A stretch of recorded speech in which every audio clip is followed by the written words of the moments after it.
Colours game ఎలా అనిపించింది?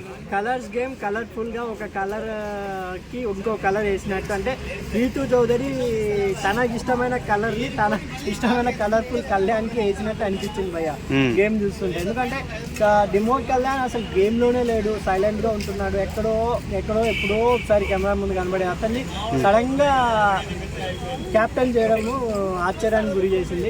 Captain అవే కాకుండా ఆయన రీతు చౌదరి సపోర్ట్తో రావడం వల్ల ఇంకా పాపం మన ఇమాన్యుల్ ఫీల్ అయిపోతున్నాడు. ఇమాన్యుల్ మన టీంలో ఉండి మనకు సపోర్ట్ చేయకుండా ఎవరికో సపోర్ట్ చేస్తుంది అని ఒక ఫీలింగ్ ఉంటుంది కదా.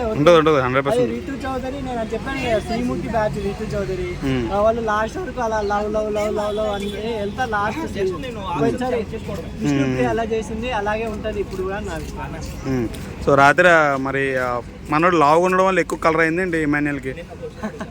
ఇమాన్యుల్ కూడా గేమ్ బాగా అన్నాడు, కానీ సపోర్టింగ్ అక్కడ main Rithu Chowdary full support ఇవ్వడం వల్ల కొంచెం ఎక్కడో ఫెయిల్ అవ్వడం వచ్చిందని నా అభిప్రాయం. కానీ డిమో కళ్యాణ్ అంత ఏం ఆడడం లేదు, చూడాలి క్యాప్టెన్షిప్ అయినా తను లైన్ లో అంటే కెమెరా ముందలకి ఇంకా బాగా వస్తాడేమో, కెమెరాగా బాగా కనపడతాడేమో నా అభిప్రాయం. సో లాస్ట్ వీక్ స్టిచ్తో సహా ఆమెతో సహా ఈయన కూడా బయటకు వెళ్ళిపోతాడు అనుకున్నాం కదా, ఈయన సేఫ్ అయ్యాడు. సో ఈ వీక్ ఏమైనా వెళ్ళిపోతాడంట?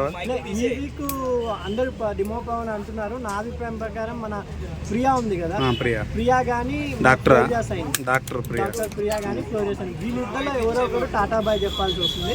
ఇంకా ఏంటంటే ఇంకా గేమ్ రసవంతంగా ఎలా సాగుతుందంటే భయ్య, మన సుమన్ శెట్టి అన్న ఆన్ ద ఫైర్. ఈరోజు ప్రోమో చూసారంటే సంజన అండ్ సుమన్ శెట్టి గారు పోయినసారి నామినేషన్ లో ఫుల్ మజా ఇచ్చింది అదైతే ఎపిసోడ్ వాళ్ళిద్దరి మధ్య. అంటే కామెడీ టైం, ఇప్పుడు సీరియస్ టైమింగ్ మెయింటైన్ చేశాడు అన్న.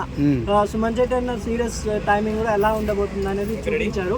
చూడాలి సుమన్ శెట్టి అన్న అండ్ బెసెస్ సంజన గారు ఎలా ఉండబోతుంది అనేది. ఇంకా మీకు ఇంకెవరు సపోర్ట్ చేస్తున్నారు?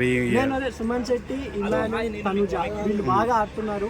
వీళ్ళు ముగ్గురికి ప్రజెంట్ నా సపోర్ట్ ఉంది. సంజన గారు ఆడుతున్నారు కానీ గేమ్ పరంగా కొంచెం కనబడుతున్నారు కాబట్టి సంజన కూడా టాప్ పై ఉండబోతున్నారు. రామరాతుడు గురించి ఏం చెప్తారు? అదే కనబడ్డాం కదా మీరు చెప్పేంత వరకు రామరాతుడు ఉన్నాడా లేదా?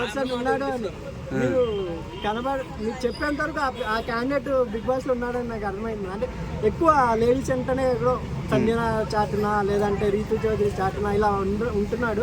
వాయిస్ కూడా కొంచెం ఆయనకి ప్లస్ అయినట్టుంది. చూడాలి పాటలు నిన్నైతే మన ప్రియా కోసం అయితే మంచి పాట పాడినాడు, ప్రియా అని. చూడాలి ఆ అబ్బాయి ఇంకొంచెం లైన్ లోకి వస్తే. సో వైల్డ్ కార్డ్ లో చిట్టి పిక్కలు వస్తుంది, నెక్స్ట్ మహేంద్ర అని చెప్పి రివ్యూ చెప్పి అబ్బాయి అవుతున్నాడు. కొంతమంది వస్తున్నారంట, సో ఏమైనా మారిపోతుందంట? అదే అగ్ని పరీక్షలో మిగిలిపోయిన వాళ్ళు కూడా రాబోతున్నారని విన్నాను నేను. మిగిలిపోయిన వాళ్ళు కూడా రావచ్చు, వస్తే ఇంకా బాగుంటది. అంటే చాలా మంది మన తెలిసిన వాళ్ళు కూడా ఉన్నారు దాంట్లో. ఇంకా ఉంటే రసవంతంగా, ఎందుకంటే పోయినసారి కూడా ఇలాగే సీజన్ డల్ అయిన మూమెంట్ లో అవినాష్ని వీళ్ళందరినీ ఎంటర్ చేయించారు బిగ్ బాస్. ఈసారి కూడా ఏం ప్లాన్ చేశారో వచ్చే వైల్డ్ కార్డ్ ఎంట్రీస్ కూడా బాగుంటే ఇంకా రేటింగ్ ఇప్పుడు, ఎందుకంటే క్రికెట్ అన్నీ జరుగుతుంది కాబట్టి exactly Bigg Boss success unsuccess చెప్పలేకపోతున్నాం. ఎందుకంటే అదే టైంలో మ్యాచెస్ వస్తున్నాయి, matches interest, Bigg Boss interest, common interest వాళ్ళు కూడా ఉంటారు కాబట్టి కొంచెం బిగ్ బాస్ రేటింగ్ పరంగా ఎక్కడో డల్ ఉందని నా అభిప్రాయం. Thank you.